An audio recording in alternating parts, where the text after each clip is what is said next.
Amma 7th anniversary Dhamaka offers. Shop 599, win 777 exclusive prizes. WhatsApp లో order చేయండి, gift పట్టండి.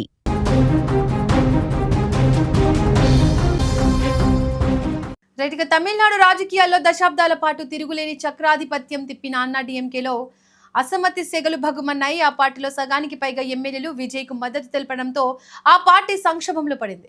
శాసనసభ సాక్షిగా జయలలిత పార్టీలో చీలికలు. అన్నా డీఎంకేలో పార్టీ మనుగడపై తీవ్ర ప్రభావం పడనుంది. దీంతో పార్టీ గుర్తింపు ఎవరికి అనేది ఇప్పుడు ప్రశ్నార్థకంగా మారింది. రైట్, ఇక ఇదే అంశానికి సంబంధించి మోర్ ఇన్ఫర్మేషన్ మా బ్యూరో చీఫ్ విజయ్ అందిస్తారు. విజయ్, చెప్పండి, ఇటు జయలలిత స్థాపించిన అన్నా డీఎంకే పార్టీలో చీలికలు ఏర్పడిన నేపథ్యంలో ఆ పార్టీ పరిస్థితి ఏంటి విజయ్? ఎస్ దీపిక, అన్నా డిఎంకే పార్టీని ఏర్పాటు చేసింది ఎంజీఆర్. ఎందుకంటే డిఎంకే పార్టీ ఏర్పాటైన తర్వాత డిఎంకేతో కలిసి ఎంజీఆర్, కరుణానిధి వీరిద్దరు కూడా కొనసాగారు. తర్వాత ఇద్దరి మధ్య పార్టీ విభేదాలు వచ్చిన తర్వాత అన్నా డిఎంకేను 1979 ఆ టైంలో ఎంజీఆర్ ఏర్పాటు చేయడం జరిగింది. ఏర్పాటు చేసిన కొంతకాలంలోనే ఇదే విధంగా విజయ్ ఏ విధంగా అధికారంలోకి వచ్చాడో అప్పుడు ఎంజీఆర్ కూడా అదేవిధంగా స్వల్పకాలంలోనే అధికారంలోకి వచ్చి ముఖ్యమంత్రి అయ్యారు. ఆయన వరుసగా 2-3 దఫాలు కూడా గెలిచినటువంటి పరిస్థితి. ఆ తర్వాత ఆయన మరణం తర్వాత ఆయన సతీమణి జానకి రామచంద్రన్ కొంతకాలం ముఖ్యమంత్రిగా పనిచేశారు. ఆయన ముఖ్యమంత్రిగా ఉన్న టైంలోనే చనిపోవడం జరిగింది.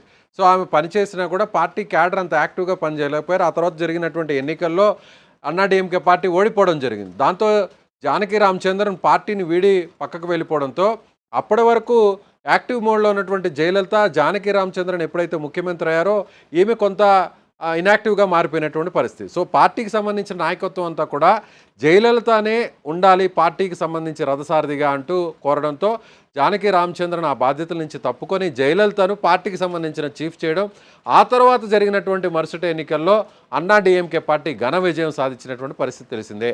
అప్పటి నుంచి అన్నా డీఎంకే మొత్తం జయలలిత నాయకత్వంలో నడిచింది ఎంజీఆర్ తర్వాత. ఇప్పుడు జయలలిత చనిపోయిన తర్వాత ఆ పార్టీకి సంబంధించి ఆ స్థాయిలో ఎంజీఆర్, జయలలిత స్థాయిలో పార్టీని నడిపించేటువంటి నాయకుడు లేకుండా పోయాడనే చెప్పాలి. అందుకే ఇప్పుడు అన్నా డీఎంకేలో ఆ రాజకీయ సంక్షోభం అనేది తలెత్తింది. ముందు కూడా ఈ సంక్షోభం ఏ స్థాయి వరకు వెళుతుంది అనేది కూడా ఇప్పుడు రాజకీయ నాయకులు, రాజకీయ విశ్లేషకులందరూ కూడా లెక్కలు కడుతున్నటువంటి పరిస్థితి. విజయ్, ఇటు పార్టీ గుర్తింపుపై నెలకొన్న ఈ గందరగోళంపై ఎన్నికల సంఘం ఎలా స్పందించే అవకాశం ఉంది? ఎస్, అంటే దీపిక, ముందు మనం డీటెయిల్గా మాట్లాడుకోవాలి. అంటే పార్టీకి సంబంధించినటువంటి ఏ విధంగా ఈ పార్టీ నిర్మాణం జరిగింది, ఏర్పాటైంది, ఆ తర్వాత జరిగినటువంటి పరిణామాలు వాటన్నింటిని కూడా మనం ఒకసారి డిస్కస్ చేసుకుంటే, ఇప్పుడు నాయకత్వంలో ఏమి ఉంది కాబట్టి విజయ్ని చూశారు కాబట్టి విజయ్ వైపు ఆ పార్టీకి సంబంధించిన నాయకత్వం అంతా కూడా నిలబడేటువంటి పరిస్థితి ఉంది. అందుకనే ఇప్పుడు అన్నా డీఎంకేలో ఇప్పుడు గెలిచినటువంటి ఎమ్మెల్యేల సంఖ్య 47 మందిలో 25 మంది అసెంబ్లీలో విజయ్కు ఓటేశారు, విజయ్కు అనుకూలంగా ఓటేశారు. అంటే పార్టీకి సంబంధించినటువంటి నిర్ణయాన్ని వ్యతిరేకిస్తూ వీళ్ళు అక్కడ తిరుగుబాటు చేసినటువంటి పరిస్థితి.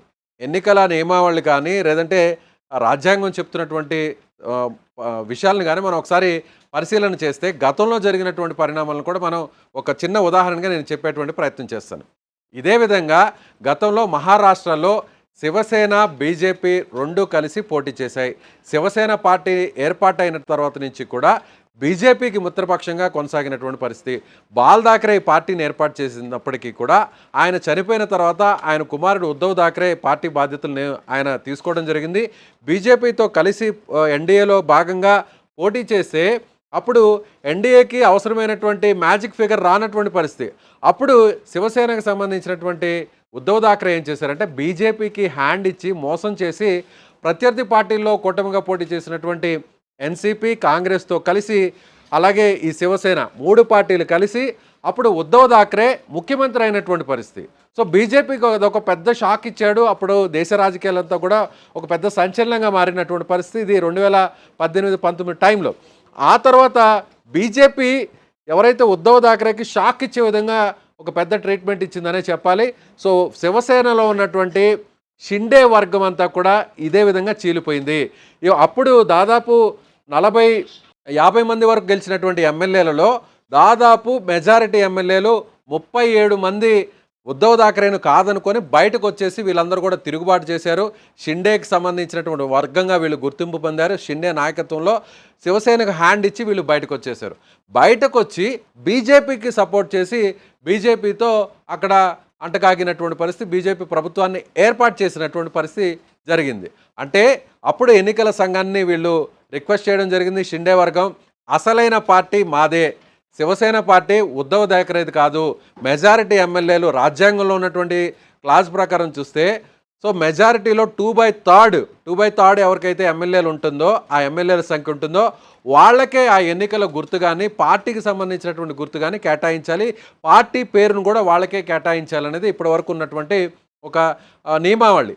ఆ నియమావళి ప్రకారం చూసినట్లయితే అప్పుడు షిండే వర్గానికి 2/3 అంటే 50 మందిలో ఉన్నటువంటి 2/3 సంఖ్య చూస్తే 35, అంటే అప్పటికే 33 కంటే కూడా ఎక్కువగా 37 ఉంది. కాబట్టి ఎన్నికల సంఘం కూడా సో ఏదైతే విల్లు గుర్తు శివసేనకి ఆనవాయితీగా వస్తున్నటువంటి పార్టీ గుర్తు విల్లు ఎన్నికల గుర్తుందో ఆ ఎన్నికల గుర్తును కూడా ఈ వర్గానికి కేటాయించడం జరిగింది. అలాగే శివసేన పార్టీ పేరును కూడా షిండే వర్గానికి కేటాయించడం జరిగింది. సో బాల్ థాకరే కుమారుడు ఉద్ధవ్ థాకరేకు ఆయన పార్టీ ఆయనకు దక్కకుండా పోయింది. సో ఆయన చివరికి శివసేన యూబీటే అంటే ఉద్ధవ్ బాల్ థాకరే అనేటువంటి పేరు వచ్చే విధంగా ఇంకొక పేరుతో పార్టీని మార్చుకోవాల్సినటువంటి పరిస్థితి వచ్చింది. ఇవన్నీ ఎందుకు నేను డిస్కస్ చేస్తున్నానంటే ఇప్పుడు సరిగ్గా తమిళనాడులో కూడా ఇలాంటి పరిస్థితే వచ్చింది. తమిళనాడులో అన్నా డిఎంకే కూడా ఇలాంటి పరిస్థితే వస్తుందా అనేది కూడా చూడాల్సినటువంటి పరిస్థితి. అంటే ఇప్పుడు ఇక్కడ అన్నా డిఎంకే విషయానికి వస్తే ఈ ఎన్నికల్లో గెలిచినటువంటి సీట్లు 47లో 2/3 అంటే 32 2/3 అంటే ఇప్పుడు ఆల్రెడీ 25 మంది తిరుగుబాటు చేశారు. తిరుగుబాటు చేసి వీళ్ళందరూ కూడా విజయ్కి సపోర్ట్ చేశారు. అంటే ఒకవేళ ఈ పార్టీని మాకు కేటాయించాలి, పార్టీ ఎన్నికల గుర్తును మాకు కేటాయించాలి, లేదంటే ఈ పార్టీని తీసుకెళ్ళి నేరుగా గంపగుత్తగా టీవీకే పార్టీలో విలీనం చేస్తాము అన్నా డిఎంకే పార్టీని కూడా అలాంటి నిర్ణయం తీసుకోవాలనుకుంటే ఇప్పుడు వాళ్ళకి కావాల్సినటువంటి సంఖ్య కేవలం 7. 25 మంది ఎమ్మెల్యేలు ఆల్రెడీ బయటకు వచ్చేసారు. ఇంకొక 7 మంది కానీ సపోర్ట్ వస్తే ఎన్నికల నియమావళి ప్రకారం రాజ్యాంగంలో ఉన్నటువంటి షెడ్యూల్ ప్రకారం చూసినట్లయితే ఇంకో 7 మంది కానీ వీళ్ళతో జత కలిస్తే అప్పుడు అన్నా డిఎంకే పార్టీకి సంబంధించినటువంటి గుర్తింపు కూడా తిరుగుబాటు ఎమ్మెల్యేలకు వస్తుంది. అన్నా డిఎంకే పార్టీకి సంబంధించినటువంటి ఎన్నికల గుర్తు కూడా వీళ్లకు వస్తుంది. లేదంటే ఈ పార్టీని విజయ్ పార్టీలో కూడా విలీనం చేసేటువంటి నిర్ణయం కూడా వీళ్ళు తీసుకునేటువంటి అవకాశం ఉంటుంది. ఇప్పుడు ప్రజెంట్ అయితే మాత్రం ఇప్పటికిప్పుడు 25 మందికి ఆ శక్తి లేదు. మరొక 7 మంది వస్తే మాత్రం ఆ నిర్ణయం తీసుకునేటువంటి అవకాశం ఉంది. ఇక మరొక పాయింట్ కూడా మనం ఇక్కడ డిస్కస్ చేసుకోవాలి. ఏంటంటే ఇప్పుడు 25 మంది ఉన్నారు కాబట్టి ఈ 25 మందిని ఏం చేస్తారు? 25 మంది పార్టీకి వ్యతిరేకంగా నిర్ణయం తీసుకొని వేరే ప్రత్యర్థి పార్టీకి సంబంధించినటువంటి వ్యక్తికి ఓటు వేశారు కాబట్టి ఆయన సీఎంగా ఆయన ప్రభుత్వానికి అనుకూలంగా ఓటు వేశారు కాబట్టి వీళ్ళ మీద ఎలాంటి చర్యలు ఉండవా అంటే ఖచ్చితంగా ఉంటాయి. ఒకసారి ఒక పార్టీ అసెంబ్లీలో నిర్ణయం తీసుకొని ఆ పార్టీ స్టాండ్ మీద నిలబడితే విప్ జారీ చేస్తారు ఎక్కడైనా కూడా. అంటే ఆ పార్టీకి సంబంధించినటువంటి ఎమ్మెల్యేలందరూ కూడా ఆ పార్టీ గుర్తు మీద గెలిచినటువంటి ఎమ్మెల్యేలందరూ కూడా పార్టీ అధిష్టానం ఏ నిర్ణయం తీసుకుంటుందో అసెంబ్లీలో దానికి అనుగుణంగా వాళ్ళు ఓటేయాల్సినటువంటి పరిస్థితి. అది బిల్లు విషయంలో అయినా, లేదంటే ఫ్లోర్ టెస్టింగ్ అయినా, విశ్వాస తీర్మానమైనా, అవిశ్వాస తీర్మానమైనా, ప్రభుత్వాన్ని దించాలన్నా కూడా, లేదా ప్రభుత్వానికి మద్దతు తెలపాలన్నా కూడా. అయితే ఇప్పుడు అన్నా డిఎంకే పార్టీ విషయంలోనే ఇప్పుడు విప్ జారీ చేశారా లేదా అనేది ఇంకా క్లారిటీ రాలేదు. ఒకవేళ ముందుగానే విప్ జారీ చేసి ఉంటే అంటే అన్నా డిఎంకే పార్టీ గుర్తు మీద గెలిచినటువంటి ఎమ్మెల్యేలందరూ కూడా అన్నా డిఎంకే పార్టీ ఏ నిర్ణయం తీసుకుందో అంటే విజయ్కు వ్యతిరేకంగా ఓటు వేయాలనే నిర్ణయం తీసుకుంది కాబట్టి అలాంటి దాన్ని మీరు పట్టించుకోకుండా ఆ నిబంధనలు మీరు పక్కన పెట్టారు, అతిక్రమించారు కాబట్టి విజయ్కు ఓటేశారు కాబట్టి మీ మీద అనర్హత వేట వేయొచ్చు అంటే డిస్క్వాలిఫై చేసేటువంటి అవకాశం పార్టీ అధిష్టానానికి ఉంటుంది. కాబట్టి పార్టీ అధిష్టానం స్పీకర్కి ఇప్పుడు రిపోర్ట్ చేసేటువంటి అవకాశం ఉంది. పళనిస్వామి వర్గం ఇప్పుడు అన్నా డిఎంకేకి సంబంధించి వ్యతిరేకంగా ఉన్న 25 మంది మీద సో రాబోయే రోజుల్లో స్పీకర్కి ఫిర్యాదు చేస్తారు. పార్టీ విప్ను ఒకవేళ వీళ్ళు అతిక్రమిస్తే, పార్టీ విప్ని వీరు ధిక్కరిస్తే మాత్రం ఖచ్చితంగా వీళ్ళకి డిస్క్వాలిఫై అవకాశం అనేది ఉంది అని చెప్పవచ్చు. ఒకవేళ స్పీకర్ అలాంటి నిర్ణయం తీసుకోకుండా అంటే మనం తెలంగాణలో చూసాము, అలాగే గడిచినటువంటి గవర్నమెంట్లో కూడా చూసాము, ఇప్పుడు గవర్నమెంట్లో చూసాము, అలాగే చాలా రాష్ట్రాల్లో కూడా ఇలా చాలామంది ఎమ్మెల్యేలు వ్యతిరేకంగా ఓటు వేయడం, ఆ ప్రభుత్వంలో అంటకాగడం, ఆ ప్రభుత్వంలోనే వాళ్ళు వేరే పార్టీలో గెలిచి ఆ పార్టీలో జాయిన్ అవ్వడం, ఇవన్నీ కూడా చూస్తున్నాం. కానీ స్పీకర్లు ఆయా ప్రభుత్వాలకు అనుకూలంగా ఆ పార్టీకి సంబంధించిన ఎమ్మెల్యేలే ఉంటారు కాబట్టి స్పీకర్లు ఇప్పటి వరకు కూడా ఎలా మెజారిటీ పరిస్థితుల్లో స్పీకర్లు వాళ్ళకి వ్యతిరేకంగా నిర్ణయాలు తీసుకున్నటువంటి పరిస్థితులు లేవు. ఇక్కడ కూడా టీవీకే పార్టీకి సంబంధించినటువంటి వ్యక్తే స్పీకర్గా ఉన్నారు కాబట్టి ఇమీడియట్గా అన్నాడీఎంకే పార్టీ ఎమ్మెల్యేల మీద వాళ్ళ సభ్యత్వాన్ని రద్దు చేసేటువంటి అవకాశం ఉండకపోవచ్చు. ఒకవేళ ఉండనటువంటి పక్షంలో సుప్రీంకోర్టుని లేదా హైకోర్టుని ఆశ్రయించేటువంటి అవకాశం ఉంటుంది అన్నాడీఎంకే. అప్పుడు సుప్రీంకోర్టు ఇచ్చేటువంటి డైరెక్షన్ ప్రకారం స్పీకర్ నిర్ణయం తీసుకోవాల్సి ఉంటుంది.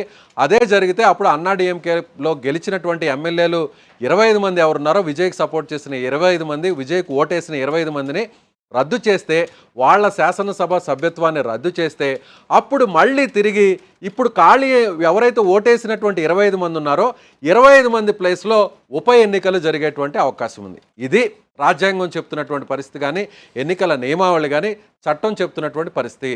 సో ఇవన్నీ జరిగితే ఒకవేళ ఈ అన్నాడీఎంకేలో ఏర్పడిన ఈ సంక్షోభం అటు డిఎంకే పార్టీకి ఏమైనా లాభం చేకూరుస్తుందంటారా? ప్రజెంట్ డిఎంకే పార్టీ అయితే మాత్రం జరుగుతున్నటువంటి రాజకీయాలని నిశ్చితంగా గమనిస్తుంది. ఎందుకంటే డిఎంకే పార్టీకి వచ్చిన డోకా లేదు. ఒకవేళ ఓడిపోయి ఉండొచ్చు, ప్రతిపక్షానికి పరిమితమై ఉండొచ్చు. కానీ తమిళనాడులో రాజకీయాల్లో ఏం చెప్తున్నాయంటే ఇప్పటివరకు మెజారిటీ ఎన్నికల్లో ఒకసారి ఒక పార్టీ గెలిస్తే వెంటనే 5 ఏళ్ల తర్వాత ఇంకో పార్టీకి అవకాశం ఇవ్వడం అనేది ఆనవాయితీగా వస్తుంది. మధ్యలో జయలలిత, ఎంజీఆర్ తప్ప మిగిలినటువంటి అన్ని పరిస్థితులు ఇదే జరిగింది. అయితే ఇప్పుడు డిఎంకే పార్టీ కూడా ఏంటంటే ఇప్పుడు ప్రజల నుంచి కూడా మాకు సానుభూతి అనేది స్టార్ట్ అయింది. విజయ్ ప్రభుత్వాన్ని మేము కొంతకాలం పాటు అబ్జర్వ్ చేస్తాం.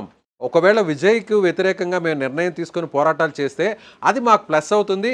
విజయ్నే కాకుండా వేరే ఒక వ్యక్తికి మళ్ళీ సీఎం సీట్ ఇవ్వాలి, వేరే పార్టీకి ప్రభుత్వాన్ని ఇవ్వాలి అనుకుంటే ఖచ్చితంగా ఆబ్వియస్లీ అప్పుడు ప్రజలు, ఓటర్లందరూ కూడా డిఎంకే వైపు చూస్తారు. కాబట్టి ఖచ్చితంగా అన్నా డిఎంకేకి సంబంధించిన సంక్షోభం మీద కూడా డిఎంకే పెద్దగా జోక్యం చేసుకునేటువంటి అవకాశం లేదు.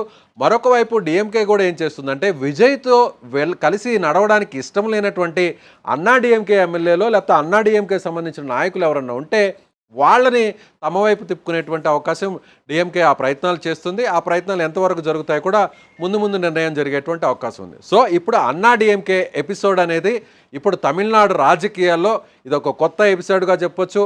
అన్నా డిఎంకే సంక్షోభం ఎంతవరకు వెళ్తుందనేది కూడా చూడాలి దీపిక. విజయ్, ఇటు అన్నాడీఎంకే పార్టీలో మరింత మంది ఎమ్మెల్యేలు తిరుగుబాటు చేసే అవకాశం ఉందంటారా? ఖచ్చితంగా. ఇప్పుడు ఆల్రెడీ 25 మంది బయటకు వచ్చారు. ఆల్రెడీ 25 మంది పళనిస్వామి నాయకత్వాన్ని అన్నా డిఎంకేకి సంబంధించిన చీఫ్గా ఉన్నారో, మెయిన్ నాయకుడుగా ఉన్నారో, అలాగే మాజీ ముఖ్యమంత్రిగా ఎవరైతే ఉన్నారో ఆ పళనిస్వామి నాయకత్వాన్ని వ్యతిరేకిస్తున్నామని చెప్పారు. వీళ్ళు బయటకు వచ్చారు. 25 మంది విజయ్కి సపోర్ట్ చేశారు.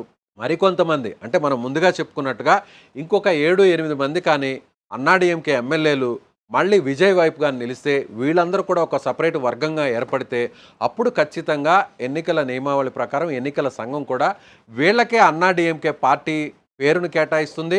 వీళ్ళకే అన్నా డిఎంకే పార్టీకి సంబంధించిన ఎన్నికల గుర్తును కేటాయిస్తుంది. వీళ్ళు ఒకవేళ ఈ పార్టీని తీసుకెళ్ళి టీవీకే పార్టీలో విలీనం చేయాలి, మెర్జ్ చేయాలి అనేటువంటి నిర్ణయం తీసుకునేటువంటి సర్వాధికారాలు కూడా వీళ్ళకే వస్తాయి. కాబట్టి ఇంకొక 7 నుంచి 8 మంది ఎమ్మెల్యేలు వస్తారా రారా, లేదంటే ఇప్పుడు బయటకు వచ్చినటువంటి 25 మంది మీద అనర్హత వేటు వేస్తారా వేయరా, ఇలా రాబోయేటువంటి రోజులంతలో కూడా తమిళనాడు రాజకీయాలు వీటి మీద మళ్ళేటువంటి అవకాశం ఉంది దీపిక. Vijay, thank you. రైట్గా తమిళనాడు రాజకీయాల్లో అన్నా డిఎంకేలో చోటు చేసుకున్న ఈ చీలికలు రాష్ట్ర రాజకీయ సమీకరణాలను పూర్తిగా మార్చేసేలా కనిపిస్తున్నాయి. విజయ్కు పెరుగుతున్న మద్దతు టీవీకే పార్టీని మరింత బలపరుస్తుండగా అన్నా డిఎంకే మనుగడపైనే ప్రశ్నలు లేవనెత్తుతున్నాయి. పార్టీ గుర్తింపు సంక్షోభం, రెబల్ ఎమ్మెల్యేల వ్యవహారం, నాయకత్వ విభేదాలు అన్నా డిఎంకే భవిష్యత్తును అనిశ్చితిలో పెట్టాయి. మరోవైపు విజయ్ మాత్రం తన రాజకీయ బలం పెంచుకుంటూ తమిళనాడులో కీలక శక్తిగా ఎదుగుతున్నారని రాజకీయ విశ్లేషకులు అభిప్రాయపడుతున్నారు.